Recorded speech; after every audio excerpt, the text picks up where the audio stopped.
Just because you're not conscious of something doesn't mean you're not responsible for changing it.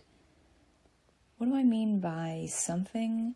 Well, for the purpose of this, I'm talking about our habits, the things that we do day in and day out that lend our bodies to go down a path of health and wellness and aging gracefully, or go down a pathway that creates inflammation, destruction in the body, deterioration in the body, and makes life really uncomfortable.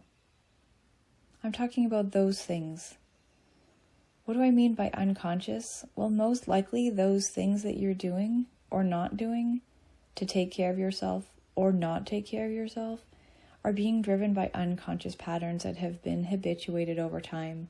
Things that you practiced and learned and did over and over again, so now they're automated and you don't even think about them. They happen completely outside of your conscious awareness. This is what I'm talking about unconscious. But here's the thing. Just because things are happening outside of your awareness doesn't mean you're not the one who's responsible to change those things. So if there's something that's not going well in your health or your life, that's on you to change. Of course, I'm happy to support you to change those things, but the first step is to recognize that you're the one in charge. And yes, shit might have happened to you in the past that made those programs easier to become habituated.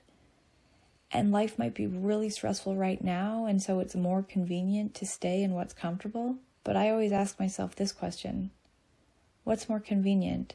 Me taking 20 minutes to prepare a meal for myself? Or me being inebriated by arthritis, diabetes, hypertension, obesity, cardiovascular disease, and the risk profile that comes with that, when I just stop and get something convenient and gross and void of nutrients at the drive-thru? I'm in charge. I'm in charge and you're in charge. I'm in charge of my body and therefore my results, and you're in charge of your body and therefore your results. Now, I know change is hard and can be really uncomfortable, which is why I'm really advocating for people to come in for IV nutrient therapy. Is it about changing your habits? No. But I find most people are so depleted and so exhausted that they don't have the mental, emotional capacity or bandwidth to think about changing their habits, to think about getting in charge and changing these things that are automated.